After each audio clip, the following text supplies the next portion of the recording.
Қайырлы күн барлықтарыңызға. Бүгін біз сіздермен бірге маковый пирог дайындайтын боламыз. Бұл пирогты мен пирог емес, торт деп айтқан болар едім, себебі басқа торттардан да өте дәмді болып шығады. Міндетті түрде отбасыларыңызға әзірлеп қуантыңыздар. Каналдың дамуына үлестеріңізді қосып, лайктарыңызды басып кетсеңіздер, өте қатты қуанған болар едім. Ең алдымен жұмыртқаның сарысына шекер саламыз. Көрсетілген мөлшерде барлығын салыңыздар. Содан соң бөлме температурасындағы сармайды саламыз. Еріп тұрған сармай болуы қажет. Миксермен жақсылап араластырамыз. 2-3 минутта араластырсаңыздар жеткілікті. Содан соң көрсетілген мөлшердегі макты салатын боламыз. Макты жібітудің қажеті жоқ. Содан соң миндальный мука салатын боламыз. Миндальный мука кондитерлік, тортқа арналған дүкендерде сатылады. Егер болмай жатса, салмауға да болады. Содан соң разрыхлитель саламыз және көрсетілген мөлшердегі ұнымызды салып, жақсылап араластырып, жұп-жұмсақ қамырын елейтін боламыз. Қамыр өзі өте жұмсақ, жабысқақ болады. Артық ұн салып жүрмеңіздер, себебі қатты болып кетуі мүмкін. Көрсетілген мөлшерде салыңыздар. Дәл осындай жұмсақ қамыр болады. Егер перчаткамен жұмыс жасасаңыздар, сіздерге өте ыңғайлы болады. Дәл осылай пергаменттің үстіне жақсылап бір келкі тегістеп жайып шығатын боламыз. Тоңазытқышқа салған жоқпын, қамырды бірден листке жайғастырып шықтым. Дәл осылай шеттерін тегістеп алдым. Көріп тұрғандарыңыздай бір келкі болуы қажет. Бетінен пергамент бумага қойып, скалкамен жақсылап жайып шықсаңыздар да өте ыңғайлы болады. Ендеше тестаның үстіне біз меренге дайындап алатын боламыз. Холодильниктен алынған жұмыртқаларға бір ас қасықтан шекер салып отырып, жақсылап миксермен аппақ пенка болғанға дейін араластыратын боламыз. Бірден шекерді салып жібермейміз, себебі бізде жұмыртқаның ағы қоюланбай, сұйық болып қалуы мүмкін. Сол себепті бір ас қасықтан салып отырасыздар. Ыдысымызды төңкерген кезде осылай ағып кетпеуі қажет. Ендеше ұсақтап алынған грецкий орехымызды салып алатын боламыз. Орехты өте қатты ұсақтап жібермеңіздер. Орташа болған жақсы, жеген кезде білініп тұрған жақсы, дәмі өте әдемі болады. Ендеше тестамыздың үстіне жақсылап бір келкі жайып жағатын боламыз меренгамызды.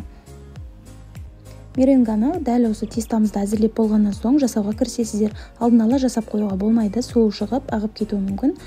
Тестамызды осылай листке жайғастырып болғаннан соң меренганы жасауға кірісесіздер. Дәл осы сәтте біздің духовкамыз 160 градуста қызып тұрған болуы қажет. Смек пештерде меренгалар өте жақсы шығатын болады. Егер қарапайым пеш болатын болса, алғашқы 20 минутына 160 градуста пісіресіздер, бетін ашпайсыздар, содан соң градусты бірден 80 градусқа түсіресіздер. Қалған 30 минутын солай 80 градуста пісірсеңіздер, осылай қатты болып, әдемі болып шығатын болады меренгаларыңыз. Ендеше жақсылап суып алғаннан соң, дәл осылай ортасынан екіге бөліп алатын боламыз. Меренганың беті осылай қатты болып шығатын болады, хрустящий болып, ол өте дәмді болып шығады тортымызды жинаған кезде. Ендеше кремді дайындауға кірісеміз. Бізге творожный сыр қажет. Мен холодильниктен алдым бірден, содан соң үстінен шекер салатын боламыз. Не болмаса сахарный пудра салып, бір келкі жақсылап араластырып аламыз. Творожный сырды бір келкі араластырып алсаңыздар, кремімізде түйіршіктер болмайды. Содан соң үстінен салқын холодильниктен алынған сливкемізді құятын боламыз. Төменде барлығын мөлшерін көрсетіп кеттім, описанияда көрсеңіздер болады. Ендеше сливкеміз қатты қою болғанға дейін жақсылап тоқтатпай араластыратын боламыз. Бірінші баяу скоростта араластырдым, содан соң жоғары скоростқа қойып, қоюланғанға дейін араластырасыздар. Тортымызды жинауға кірісетін боламыз. Бізге дәл осылай кондитерлік мешок қажет емес. Қалауларыңызға қарай қасықпен алып бетіне бір келкі жағып шықсаңыздар да болады. Мен кішкене ыңғайлы болсын деп осылай жасадым. Кондитерлік мешокқа салып бір келкі жағып шықтым. Содан соң мен кішкене кремді көбірек етіп жасадым, себебі кремі көбірек тортты біздің отбасымызда балалар өте қатты жақсы көреді. Кремін аз жасайтын болсам, балалар онша сүйіп жемейді. Сол себепті мен кремді көбірек етіп жасадым. Егер сіздер қалауларыңызға қарай, мен төменде описанияда жазып кеттім. Негізгі тортқа қажет болатын кремнің, сливкидің, творожный сырдың мөлшерлерін барлығын толықтай жазып кеттім. Сол мөлшерде жасасаңыздар, артық крем болмайды, яғни көп болмайды. Мен кішкене одан көбірек жасадым, себебі балалар өте қатты жақсы көреді. Қалауыңызға қарай торттың арасына қалаған жемістеріңізді ұсақтап турап салуларыңызға болады. Мен клубника салдым. Және екінші коржымызды бетіне қойып, кремнің үстіне. Содан соң бетінен осылай қалауыңызға қарай сәндеп шығатын боласыздар. Мен креммен осылай үлкен гүлдер жасап шықтым. Тортымыздың негізгі көрінісін әдемі етіп тұрған ол біздің меренгамыз. Дәл осылай беткі жағы сынық, яғни жарылған күйде өте әдемі әрі өте дәмді болып шығатын болады. сіздер оны жарылып кетті деп уайымдап жүрмеңіздер. Негізгі оригинал рецепті дәл солай жарылған күйде болады. Содан соң беткі жағына қалаған жемістеріңізді қойып сәндеулеріңізге болады. Мен негізі бірінші бұл осы меренговый тортты, яғни пирогты жеп көрген кезімде таң қалдым, өте дәмді. Мен бұны пирог емес, торт деп айтқан болар едім, себебі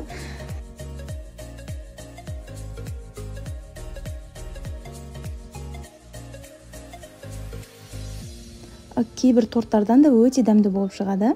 Қазір сіздерге мен ішкі жағын кесіп көрсететін боламын.